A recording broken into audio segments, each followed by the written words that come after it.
Farhan. Bismillahirrahmanirrahim. Assalamualaikum warahmatullahi wabarakatuh. Waalaikumsalam Waalaikumsalam warahmatullahi warahmatullahi wabarakatuh. wabarakatuh. Puji dan syukur marilah kita panjatkan kepada Allah Subhanahu wa taala karena di kesempatan kali ini kita bisa berkumpul di acara penugasan pelajaran PAI. Oke, tanpa berbasa-basi, mari kita lanjutkan ke acara selanjutnya. Acara yang pertama itu ada pengenalan kelompok ya. Kelompok kita ada Saudara Farhan sebagai moderator, Satrio sebagai anggota, dan Ramza sebagai anggota. Dan untuk acara selanjutnya, untuk mempersingkat waktu, kepada Saudara Satrio, waktu dan tempat saya persilahkan. Ya oke, bismillahirrahmanirrahim. Assalamualaikum warahmatullahi wabarakatuh. Waalaikumsalam warahmatullahi wabarakatuh. Di sini ada peta konsep ya, ada Al-Qur'an. Nah, Al-Qur'an itu di sini saya akan menjelaskan tilawah Al-Qur'an. Tilawah Al-Qur'an ini terbagi menjadi 5, yaitu pengertiannya, tujuannya, jenis-jenisnya, keutamaannya, dan kesimpulannya. Nah, pertama kita sedikit tentang Al-Qur'an ya, pengertiannya. Al-Qur'an merupakan salah satu mukjizat terbesar Nabi Muhammad SAW adalah Al-Qur'an. Al-Qur'an merupakan wahyu ilahi yang diberikan Allah kepada utusannya Muhammad SAW melalui perantara malaikat Jibril. Al-Qur'an merupakan pedoman hidup seluruh manusia agar selamat dunia dan akhirat. Bahasa yang terkandung di dalam Al-Qur'an begitu indah dan menakjubkan sehingga mampu membuat kita merenungi kata demi kata untuk memahaminya. Selain itu, juga di dalam Al-Qur'an terkandung begitu banyak ilmu pengetahuan yang membuat kita berpikir lebih rasional dengan disadarkan kepada ayat-ayat Allah Subhanahu wa taala tersebut.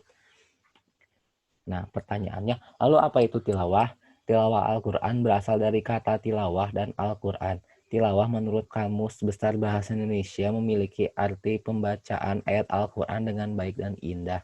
Dalam Kamus Al-Munawwir, kata tilawah artinya bacaan. Begitupun dalam Kamus Kontemporer Arab Indonesia, tilawah artinya membaca.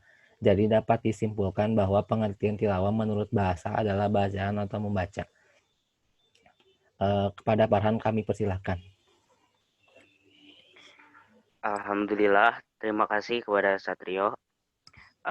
Untuk selanjutnya, yaitu saya sendiri ya yang akan membacakan materinya tentang tilawah Al-Quran.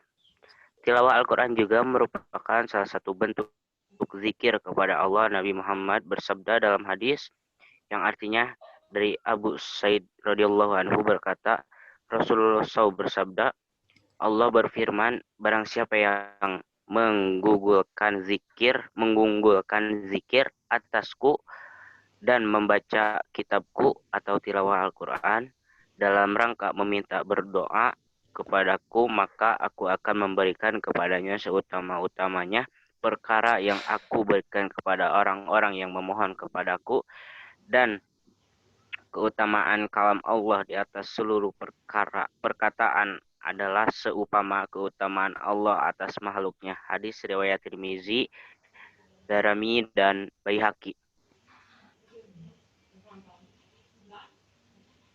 Dan selanjutnya Syekh Ibnu Utsaimin dalam kitab Majalis Syahr Ramadan menguraikan cakupan makna tilawah dalam 2 macam.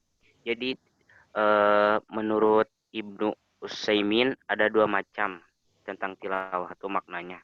Satu, tilawah hukmiyah, yaitu membenarkan segala informasi Al-Quran dan menetapkan segala ketetapan hukumnya dengan cara menunaikan perintah-perintahnya dan menjauhi larangannya.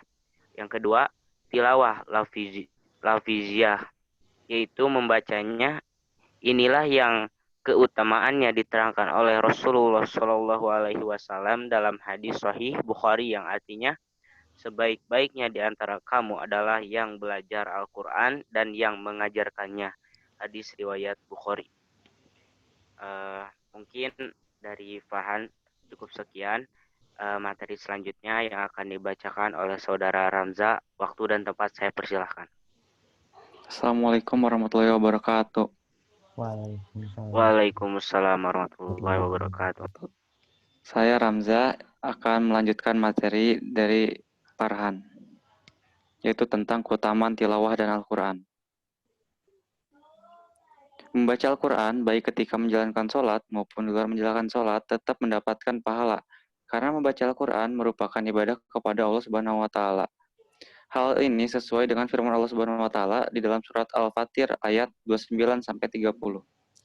Orang yang mempelajari, mengajarkan, dan mengamalkan Al-Quran termasuk insan yang terbaik. Bahkan, ia akan menjadi ahlullah, keluarga Allah. Rasulullah SAW bersabda, sebaik-baik kalian adalah yang mempelajari Al-Quran dan mengajarinya. Hadis riwayat Bukhari.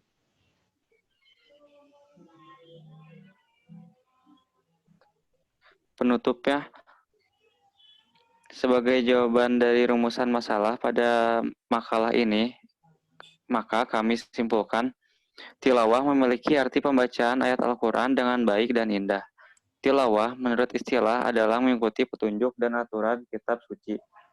Ini berarti keharusan berkesinambungan dalam memahami makna dan kebenaran-kebenaran hakiknya dalam hati. 2. 4 ayat Al-Quran yang mengandung kata tilawah, hubungan konsep tilawah terhadap pendidikan. Pertama, terkait pendidikan Islam. Ayat pada seluruh An-Nafal ayat 2 ini memiliki hubungan kegiatan tilawah Al-Quran dengan ketenangan jiwa. Kedua, dalam membaca. Tidak bisa lepas dari metode membaca Al-Quran yang berbeda, namun memiliki korelasi satu sama lain, sehingga tidak bisa dilepaskan atau dipergunakan secara parsial tanpa melibatkan lainnya. Ketiga, semua kata tilawah dalam ayat Al-Quran dibarengi dengan penyebut kitab. Ayat yang sudah pasti bisa dilihat dari keempat ayat yang sudah diuraikan sebelumnya. Sekian dari saya. Kepada moderator. Oke. Terima kasih kepada Saudara Ramza. Dari sekian banyak materi yang kita bacakan dan kita pahami, mungkin dari Saudara Ramza, apakah ada pertanyaan tentang materi ini? Ada. Boleh. Saya ingin bertanya, apa pengertian tilawah Al-Quran? Kepada Saudara Satrio, dipersilahkan. Tilawah memiliki arti pembacaan Al-Quran dengan baik dan indah.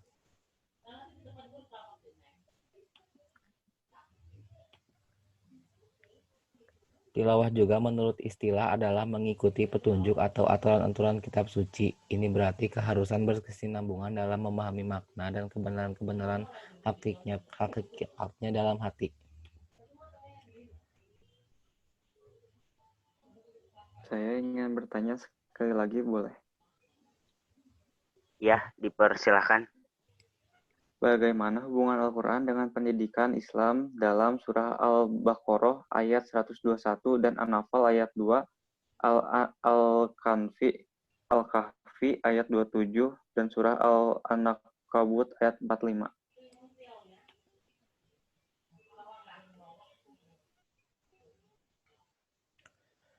Empat ayat Al-Quran yang mengandung kata tilawah, hubungan konsep tilawah terhadap pendidikan.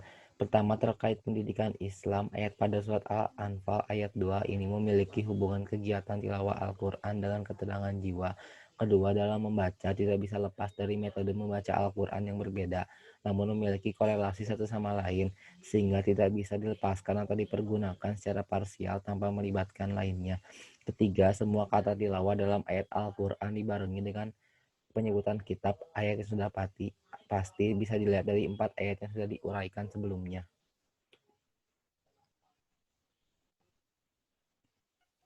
Eh, cukup. Terima kasih kepada Saudara Ramza dan Saudara Satrio.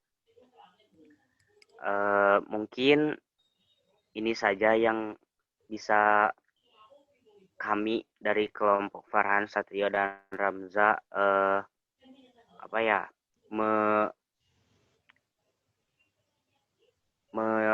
membacakan materi tentang tilawah ini kepada kalian. Terima kasih atas waktunya, Satrio dan Ramza. Terima kasih. Wassalamualaikum warahmatullahi wabarakatuh. Waalaikumsalam Waalaikumsalam warahmatullahi warahmatullahi wabarakatuh. wabarakatuh.